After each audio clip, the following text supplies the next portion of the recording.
yeah, for many years we've seen some really, really good talent in one championship, and I'm glad you guys got this spotlight. And trust me, man, I heard of you guys before because Michael Chandler's a really good friend of ours, and he's talked about you guys a lot, you know. So, of course, he's now in a nice position. I'm sure you're just as happy about what he's done. We just trained with him. We just trained with him like a couple hours ago, with Henry, Mike Chandler. So he's one of my sparring partners, main sparring partners, and main training partners anyway. Yeah, he's a great guy. Yeah. He is a great guy, and he's admitted to us that he's carried a chip on his shoulder because for many years when he was at Bellator, a lot of people would be like, well, but you're with Bellator, how would you do in the UFC? You guys feel like you carry the same chip on your shoulder? We'll start with Martin again.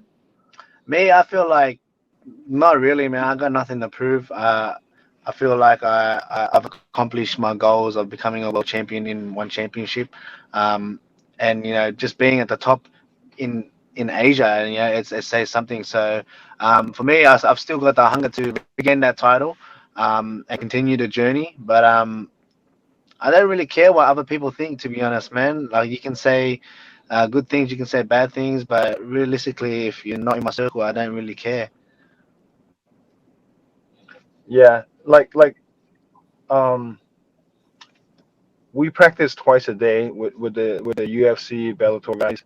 You can't tell me that we're not on that level. I mean, we hit the pads the same, we spar the same, we wrestle the same. Like you can't say that. So like I said, MMA is almost synonymous to UFC now. People always ask, like you fight in the UFC. I said no, one championship. Do I hold a chip on my shoulder? Not really. If it happens, it happens. If it doesn't, it doesn't. Meaning, like, if we have like a cross promotion or a big super fight like that, if it happens, it happens. If it doesn't, it doesn't. It's not a big deal. Guys, you guys, before the pandemic, one championship fighters have been used to fighting in front of some of the biggest crowds, but most passionate fans, right? The scenarios are insane when we get to see them here in the States. That's not going to happen this time around, but there is a little bit of a change in the sense that TNT is a very big stage here in the United States. Do you feel like come fight night, it'll feel somewhat similar to what it did back there, those big crowd? Like, there won't be the big crowd, but there'll be that sense of knowing that there's a big crowd watching it in the United States, and it's a big stage. We could start with Martin here. Yeah, I feel that there's a huge audience. We can put it on the same ballpark as just what UFC. People tuning into UFC as well. So for me, look, regardless of fighting in front of people or not, I'm still gonna go out there and do my job and perform and try to put on a show for the people watching online or in front of the TV.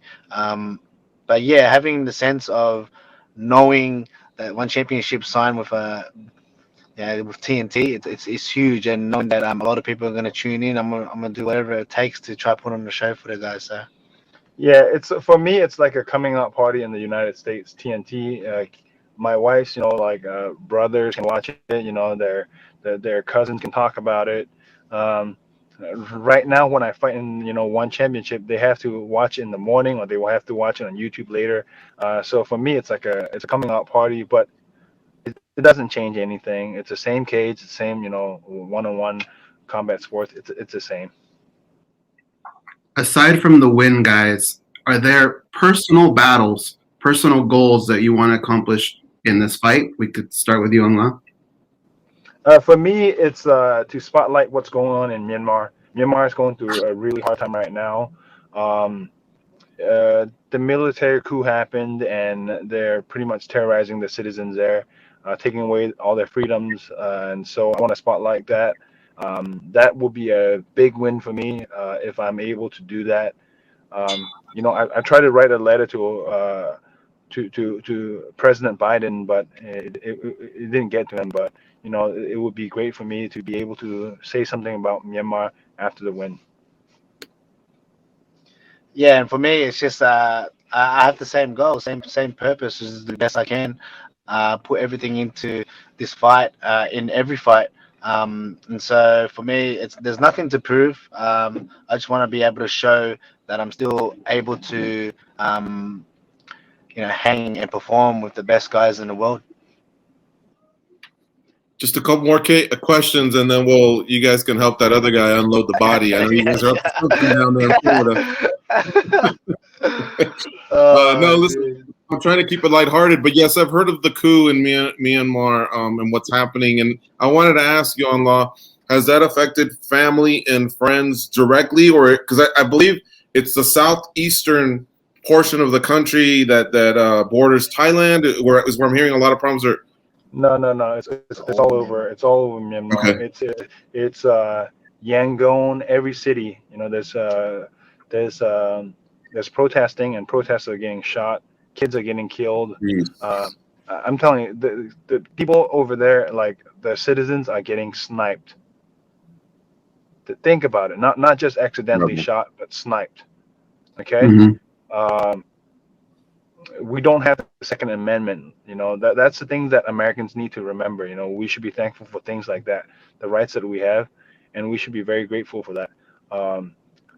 Kids, 5-year-old, even recently, my family, my friends always, like, every morning send me these videos of just brutally, like, soldiers brutally killing young kids. Cold-hearted stuff. Yeah, and it's hard to watch sometimes.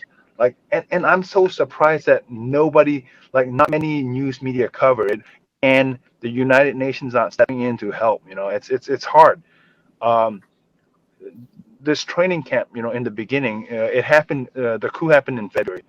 The first 2 weeks has been, like, so hard on me. Just hard to train, hard to do anything. And hopefully I'm trying to find some positive out of this. And hopefully I can spotlight, Myanmar a little bit more after the win. A great performance. Yeah, I've seen a little bit on CNN. I've seen a little bit, believe it or not, on Vice News coverage of it. But yeah, I want to go back to what you said about writing a letter to Joe Biden. Hey, look, MMA Junkie is a big outlet, and we're owned by USA Today Sports. What would you like to say to the President of the United States? Maybe we can assist in that. If there's any way you can talk, some sense into the military, like Myanmar Online, it would be so helpful for the citizens in Myanmar who are suffering every day. They have no media coverage right now because all the media are banned. Internet, you can't speak out against them on the internet, on social media, or they'll actually come get you at your house. So please, if you could, by any way, communicate and talk some sense into Myanmar Online, the generals and the military, we would all of Myanmar really appreciate it. Guys, definitely we'll hopefully we can pass that message on, because I think it's very, very important. And another thing I think that's very, very important is hate crimes on Asians in this country, and I'm sure worldwide, although I'm not as educated about Myanmar and my man, the situation, who's in Australia. But can you guys speak on that I think it's not being spoken about as much? Has it ever affected you directly? But if not, has it affected your friends and families in the countries that you live in? Again, we'll go with the situation first. Situations. Yeah, my guy. Thankfully for me, I didn't grow up in any bit of racism. I did hear of it. I've never seen it happen in front of my face. Otherwise, I would have stepped in or so. But yeah, even coming to Florida, it has never ever happened to me. No one has said anything racially towards me. But as I said, it is going on, and we need to raise awareness. But in saying that, it's not just happening to Asians; it's happening to Hispanics, blacks, even white people. Like, it's happening to everyone around the world. Just we need to stop racism in general. We're here for the long run. It's not like we're going to go anywhere.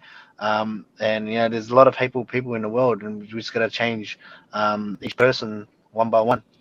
Yeah, the movement, stop the Asian hate is very important, because a lot of the Asians are getting targeted because of the coronavirus. I can like I think it is partly because of the coronavirus as well. But we have stop the Asian hate movement right now. But a few months ago, what was it? You guys remember the Black Black Lives Lives Matter, Matter, right? yeah. Correct, The BLM. main thing, yeah. And then you see on these videos of the Asian women getting beat up by like Yeah. black women. It's like an Asian guy getting kicked by a black guy on the subway. Like you see videos like that. And just a few months ago, it was We were Black Lives supporting Matter. it, Yeah, we were supporting the Black Lives Matter movement. So what I'm trying to say is, um, if you get to know somebody, it doesn't matter if they're black, white, Hispanic. They're human beings with the soul and their heart and family.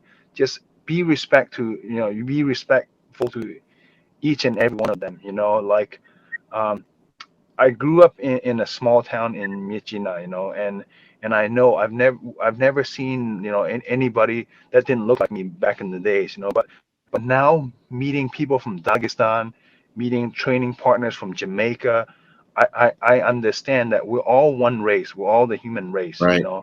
and it's important that we treat everybody with respect, and we treat everybody like the way we want to be treated.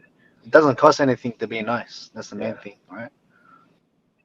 I'm telling you, man, you guys are some bad motherfuckers in that cage. But I'm more proud of how you've spoken up right now. I think you guys are real, true gentlemen speaking up on this sensitive topic, but very important topic.